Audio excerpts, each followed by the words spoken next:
I think this is a video of a DSA candidate from New York. I think I played it last week, but I think it's something we should hear this week, just to hear a democratic socialist speak as much as possible so that you can see that they're not communists.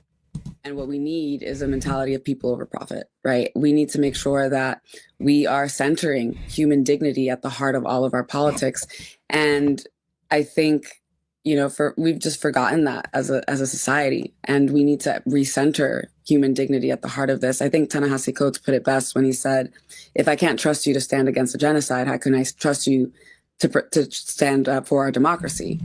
And I think for so many people, that understanding has resonated, right? To know that we have people who can look at something as horrific as what's happening in Gaza and call it what it is, call it a genocide, and that you can trust them with other things. If you can trust them to understand the importance of human dignity and human life in a context like Israel-Palestine, then I can trust you, for example, on issues like healthcare. I can trust you on issues of dignity in the workplace. I can trust you on issues about, reproductive justice.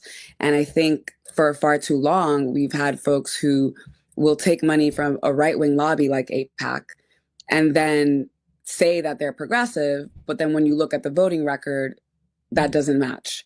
And so I think it's time that we just have representatives who actually have moral clarity on a number of these issues and understand the connection, right? Because you can't tell me that there is no money for schools, there's no money to address childhood poverty, there's no money to address this housing crisis, while voting time and time again to send billions and billions of dollars to a war machine, to a country that's currently enacting a genocide. Exactly. That's the you would call it the litmus test. For me, it should be for anybody that don't like genocide. Anybody that wants this country to do better, that should be a litmus test. Because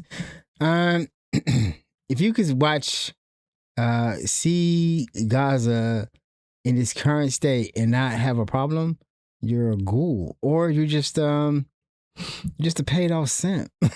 Ain't never been a paid off simp.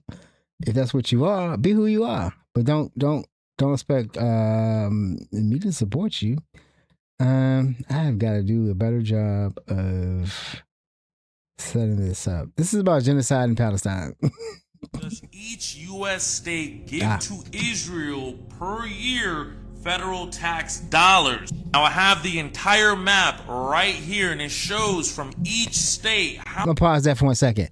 The reason this is important is because how much money are we giving to Israel if we don't have any money? We have a deficit, right? That money that we're giving to Israel is not part of any money that we are collecting. It's being added to our deficit, right? They gave the billionaires a tax cut and still want to give money away that we don't have to Israel. They cut Medicare and Medicaid in this country and SNAP benefits, and still wants to give money to Israel for war. And they aren't part of our country. This has to stop. How much money they give per year to Israel? Number one being California, sitting at $2.8 billion. Number two, Texas at $1.4 billion, and number three is going to be Florida at $1.3 billion. Gee, wonder why those states are all giving Israel our money. It's weird because we get nothing in return. Ask Chat GPT what we get in return from Israel. We get zero from them. They get our men and women to fight wars. They're getting billions from us every year. We have no free healthcare over here, no free schooling. I can guarantee you who does get money back here in this country. That's our politicians. They're all getting fucking kickbacks. You see the grift here? It's like a pyramid scheme, but a really bad joke on the American. So it's like we give them money, right? We give them money that we don't have, goes to the deficit, and then AIPAC turns around and funnels money back to the candidates. That's the hustle. That's the grift, right? So when you have a candidate who seems to have no problem with getting money from Israel, that's money added to the deficit that you gave to Israel, and then they gave it right back to the politician.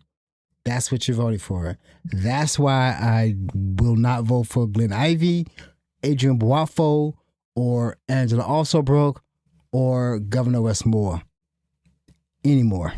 They're in the pockets of AIPAC, and they support genocide. They can say they don't, but you took the money. You took the money, baby. You are guilty. You took the money.